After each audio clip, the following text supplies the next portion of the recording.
Salut! Aujourd'hui on va voir comment il est possible d'assembler des métaux parfois très épais en les soudant par friction malaxage. Oui, vous avez bien entendu, ici pas d'arc électrique, pas de flamme ni de rayon laser, simplement le frottement qui permet de souder jusqu'à 12 mm d'aluminium en une fois et 20 mm en recto verso. Je sais pas si vous imaginez, mais c'est assez dingue. Le truc encore plus dingue, c'est l'assemblage de métaux habituellement incompatibles entre eux, comme l'aluminium et l'inox entre autres. Mais avant de vous montrer les images de la machine en action, et de vous en dire un peu plus sur cette technique incroyable qui intéressera autant les soudeurs que monsieur et madame tout le monde, vous devez savoir que cette vidéo a pu voir le jour grâce à la société française Tirweld basée à Rennes. Ils m'ont invité dans leurs locaux pour me présenter un outil qu'ils ont breveté, qui utilise ces techniques de soudage, appelé FSW pour Friction Stir Welding in English. C'est Laurent Dubourg, ici en pleine réflexion sur le FSW, qui, après avoir travaillé plusieurs années avec des machines de soudage par friction,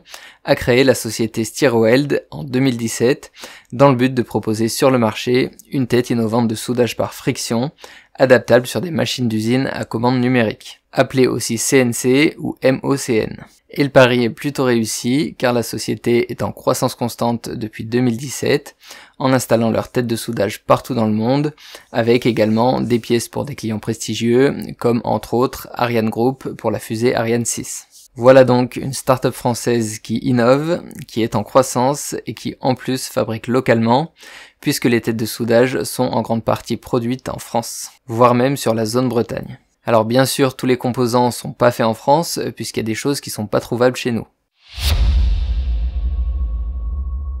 Alors avant de la voir à l'œuvre, on va expliquer en quoi consiste cette technologie dingue qui peut souder 12 mm d'aluminium par frottement, ainsi que des métaux habituellement incompatibles les uns avec les autres. Le principe du FSW, c'est finalement très simple, vous avez vos pièces qui doivent être bien bridées, et ensuite c'est cet outil qui va faire tout le travail, guidé par la commande numérique. Cet outil, vous pouvez voir qu'il existe en plusieurs dimensions, en fonction des épaisseurs et matériaux à assembler. Il va tourner à une vitesse comprise entre 400 et 6000 tours par minute, là encore en fonction des pièces à souder. Il dispose d'une pointe conique striée qui s'appelle le pion. Ce pion, c'est un peu le batteur de cuisine, il va pénétrer dans le métal, dans le but de mélanger entre elles les deux parties à assembler, et de favoriser la bonne pénétration dans l'épaisseur. Ça, c'est pour la partie malaxage, mais pour que ces métaux se mélangent bien, il faut les faire monter en température pour rendre la matière plus malléable et plus facile à mélanger. C'est la partie épaulement qui va jouer ce rôle. L'épaulement, c'est la surface ici en rouge qui va entrer en contact avec les pièces une fois que le pion sera dans la matière pour obtenir la friction nécessaire. La chaleur produite par cette friction entre l'épaulement et l'assemblage, c'est exactement comme quand vous mettez vos mains l'une contre l'autre. Si vous les frottez entre elles sans appuyer et avec des mouvements lents, ça chauffe pas beaucoup. Si vous accélérez le mouvement, ça chauffe légèrement plus. Et si vous appuyez fortement vos mains l'une contre l'autre tout en gardant un mouvement rapide, là ça chauffe beaucoup plus. C'est exactement ce qui se passe en friction malaxage. L'outil, avec sa vitesse de rotation ainsi que la pression qu'exerce l'épaulement sur l'assemblage, va permettre d'amener les métaux à une température bien précise qui va garantir le bon malaxage. Ça, c'est la technique FSW qui existe depuis 1991. Mais l'innovation de Laurent et son équipe, c'est de faciliter l'accès à cette technologie. Puisque de base, il fallait soit être équipé d'une machine spéciale FSW qui coûte entre 600 000 et plusieurs millions d'euros, soit d'un bras robot industriel, mais équipé d'une tête propre à la marque du robot, pour un coût d'environ 400 000 euros. C'est pour ça qu'en créant une tête adaptable aux machines à commande numérique déjà en place dans beaucoup d'entreprises, ils ont pu faire descendre le coût global d'accès à cette technologie aux alentours de 100 000 euros. Allez, je vous fais pas languir plus que ça, et je vous montre déjà le fonctionnement de ce procédé, puis après on parle des avantages inconvénients, et enfin on soudera un petit objet sympa pour montrer l'assemblage alu sur inox, et on expliquera comment c'est possible. Alors ça, c'est une machine d'usinage à commande numérique, tout ce qu'il y a de plus courant. Ça, c'est la tête de soudage par friction inventée par Stirweld.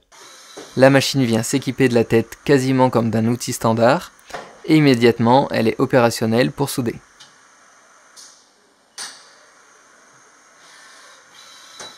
Pour la démo, dédicace à Thibaut au passage, on a une pièce usinée avec 3 lettres creusées dans 15 mm d'aluminium, et on a les 3 lettres, elles aussi en alu, qui viennent s'emboîter dans leur empreinte et qui font 2 mm d'épaisseur. Le F et le S seront soudés principalement en bord à bord, mais un peu par transparence aussi, puisqu'elle repose sur un léger rebord. Le W, lui, sera soudé en bord à bord au début, puis seulement par transparence au milieu, on voit qu'ils ont laissé de la matière pour, et de nouveau en bord à bord sur la fin. Par transparence, c'est quoi? Eh bien, c'est le fait de souder deux épaisseurs l'une sur l'autre en soudant seulement celle de dessus. Et par transparence, donc, celle du dessous est prise avec. Allez, c'est parti, et vous allez voir qu'avant de souder, la machine peut faire un pointage pour maintenir les pièces en position, afin d'éviter les soulèvements lors du soudage. C'est simplement le pion qui vient lier les deux parties entre elles.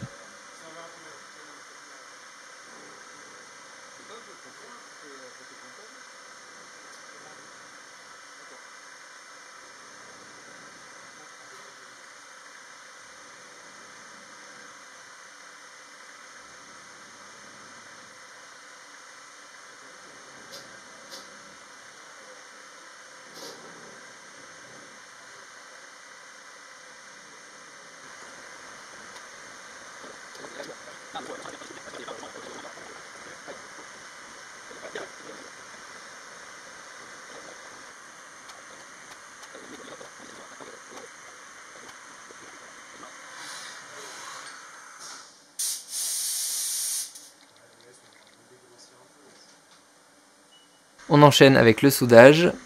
Le pion entre dans la matière jusqu'à ce que l'épaulement vienne en contact. Une demi-seconde plus tard, la température est bonne et la soudure est lancée.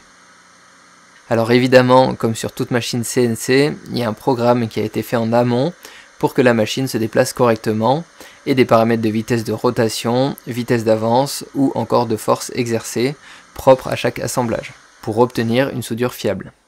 Le résultat de plus près, et je sais que ça va être la première question, qu'est-ce que c'est que ce trou en fin de soudage? Eh bien c'est l'empreinte du pion qui ressort de la matière, mais vous inquiétez pas, il y a plusieurs solutions à ça. Soit le soudage est stoppé dans une zone où ce trou ne pose pas de problème, soit dans une zone qui est destinée à être usinée, mais pour ceux qui veulent pas de ce trou, Stirweld propose une tête avec pion rétractable. Le pion se rétracte donc un peu avant que l'épaulement finisse son travail, ce qui permet à la matière encore malléable de combler le trou sans perdre en résistance.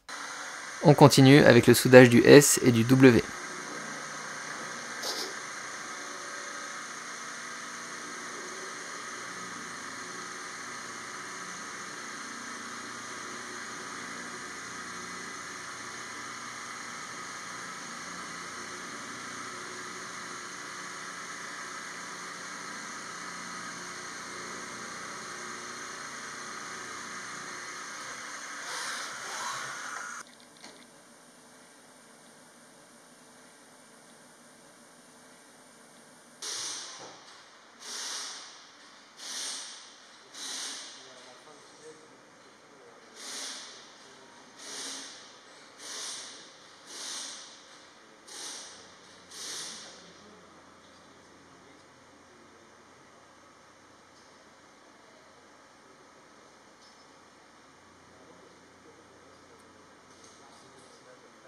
Alors le résultat ne ressemble pas du tout à une soudure à l'arc électrique ou à la flamme, mais je vous assure que c'est bien solide et soudé en profondeur. On fera un petit test à la fin pour montrer la résistance d'une pièce.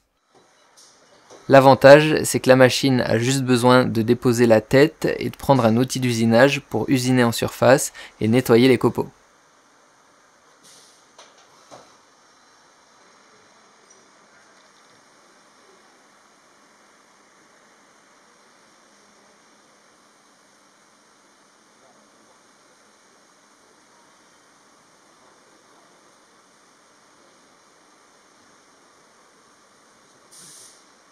Voilà ce que ça donne. Alors il y a plusieurs moyens d'avoir un meilleur niveau de finition. Tout dépend de la destination de la pièce et de l'état de surface voulu.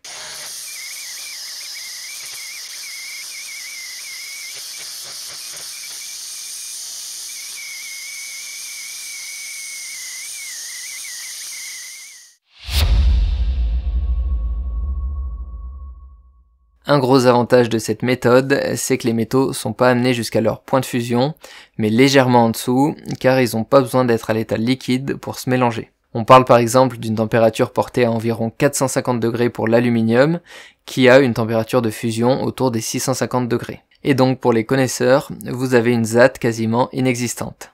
Pour rappel, l'azat, c'est la zone affectée thermiquement, qui est la limite entre la soudure et les pièces soudées, et qui est la zone la plus fragile de l'assemblage à cause des propriétés chimiques et mécaniques qui ont été modifiées suite à la montée en température lors du soudage. Et en soudage par friction, comme on n'atteint pas le point de fusion, cette zat est quasiment nulle.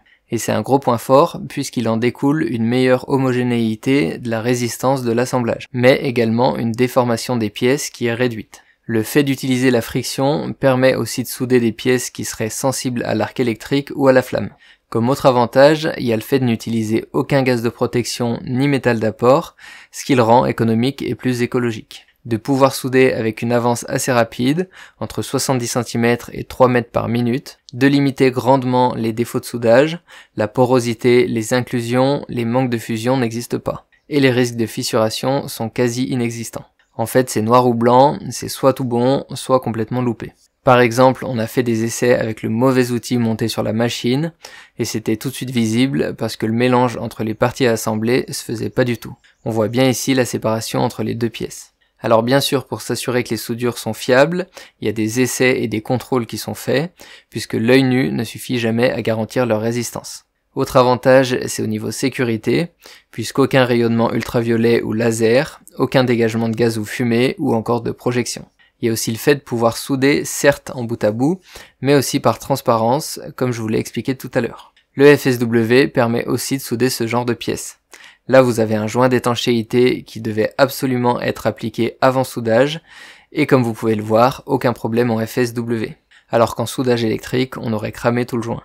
Et je vais terminer avec l'avantage le plus bluffant, c'est de pouvoir souder non seulement des nuances difficilement soudables avec les autres procédés, comme les aluminiums série 2000, 6000 et 7000, mais surtout des assemblages mixtes impossibles à faire à l'arc électrique ou à la flamme, comme aluminium sur inox ou aluminium sur cuivre. On va voir juste après comment c'est possible.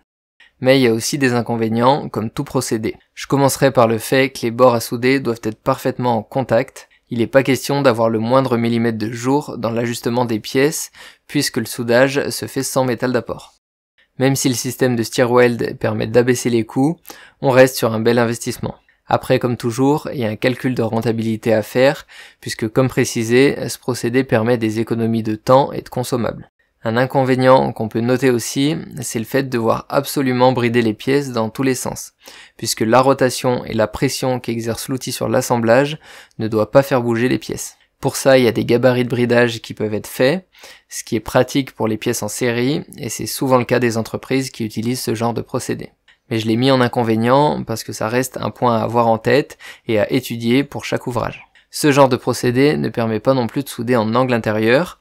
Le seul moyen de souder des pièces en angle est de souder par l'extérieur. Donc là aussi, tout dépend des exigences et de la géométrie de l'ouvrage à souder. Un autre inconvénient, c'est le fait d'être limité par la capacité de la machine à évoluer sur plusieurs axes. Par exemple, si vous avez une pièce avec une pente et une vrille, le soudage ne sera pas possible avec toutes les machines. Un bras robotisé sera capable de le faire, mais en fonction de votre machine CNC et du nombre d'axes sur lesquels elle peut travailler, vous aurez des possibilités plus ou moins limitées. Et en dernier inconvénient, je vais citer les matériaux soudables, puisque c'est un super procédé pour les alliages d'aluminium et de cuivre, c'est un bon procédé pour les mélanges impossibles comme alu sur cuivre ou alu sur acier ou inox, mais c'est beaucoup plus limité quand on veut faire acier sur acier par exemple. En gros, si vous avez un métal avec une dureté faible sur un métal plus dur, c'est possible, mais du moment où les deux métaux ont une certaine dureté, c'est là que ça se complique. Ça engendre par exemple une usure plus rapide de l'outil, ou qu'il soit fait dans un matériau plus résistant à la friction. Voilà dans les grandes lignes des avantages et inconvénients, sachant qu'il y en a certainement d'autres moins importants que j'ai pu oublier. On va donc voir ce que ça donne de souder de l'aluminium sur l'inox avec une petite pièce bien utile, je nomme le décapsuleur. Le but de l'opération va être d'assembler une plaque d'aluminium de chaque côté du manche du décapsuleur, qui lui est en acier inoxydable. Comme je vous le disais, pour un bon maintien, surtout sur des petites pièces comme ça, il faut avoir un outillage spécifique adapté aux pièces. Voilà pourquoi on vient placer notre partie en inox dans une empreinte usinée. Et on vient encore brider cette plaque en laissant une ouverture juste pour faire la soudure. Autant tout à l'heure sur les lettres FSW, on pouvait pointer pour brider, autant là, vu qu'on est 100% en soudage par transparence, c'est pas possible de pointer la pièce supérieure à celle du dessous. C'est parti pour la soudure.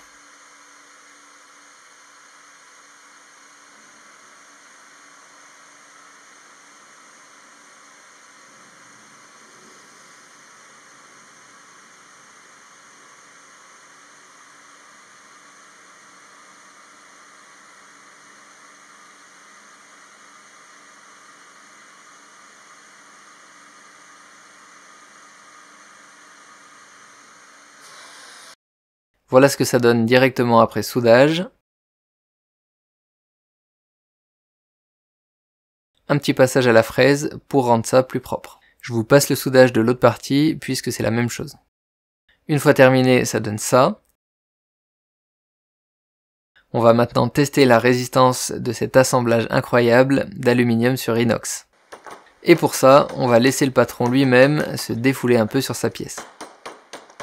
Résultat, on a réussi à ouvrir un peu la soudure. Ça a été facilité par le fait que la soudure ne va pas jusqu'à l'extrémité. Sinon, ça aurait été plus compliqué. Pour autant, malgré ce matraquage et la soudure déchirée à un ou deux endroits, les pièces sont toujours bien solidaires l'une de l'autre. Et une soudure comme ça peut certainement convenir à pas mal de projets. Mais alors pourquoi c'est impossible de faire cet assemblage à l'arc électrique, que ce soit au MIG, au TIG, ou MMA ou au fil fourré, ou encore au laser? Et pourquoi ça devient possible en soudage par friction malaxage? Et ben simplement parce que le malaxage permet de mélanger les fibres d'un métal A avec un métal B, un peu comme je le fais ici, sans avoir besoin qu'il soit compatible chimiquement, puisqu'il n'y a pas fusion. On pourrait parler vulgairement d'une soudure plus mécanique que chimique, ce qui n'empêche pas d'obtenir des résistances proches de celles des métaux de base, puisque c'est ce qu'on attend d'une bonne soudure. Pour résumer, c'est déjà une belle découverte pour moi, puisque j'avais jamais eu l'occasion de voir ce procédé à l'œuvre, donc j'espère que ça a été intéressant pour vous aussi. Ensuite, comme tout procédé, il sera parfait pour certains ouvrages, et pas du tout envisageable pour d'autres. Il n'existe pas encore de procédé universel qui peut souder tous les métaux entre eux, avec que des avantages. Et le soudeur n'est pas prêt d'être remplacé, puisqu'on parle ici de pièces destinées à des industries qui ont des besoins bien spécifiques, et c'est probablement pour ça que des sociétés comme Ariane Group ou Airbus se tournent vers Stirweld pour certains de leurs projets. Ça reste un super point qu'en France, on ait des gens qui se creusent encore les méninges pour faire avancer le soudage ou faciliter l'accès à certains procédés. Si cette vidéo vous a plu, n'hésitez pas à partager le lien à des gens qui pourraient eux aussi être intéressés, ça m'aide énormément et ça récompense mon travail. Dites-moi aussi en commentaire ce que vous pensez de ce procédé. Merci encore à toute l'équipe de Stirweld, et plus particulièrement à ceux qui m'ont accueilli sur place, Anaïs, Tiffaine, Thibaut et Laurent. Et je vous dis à bientôt pour la prochaine vidéo soudage.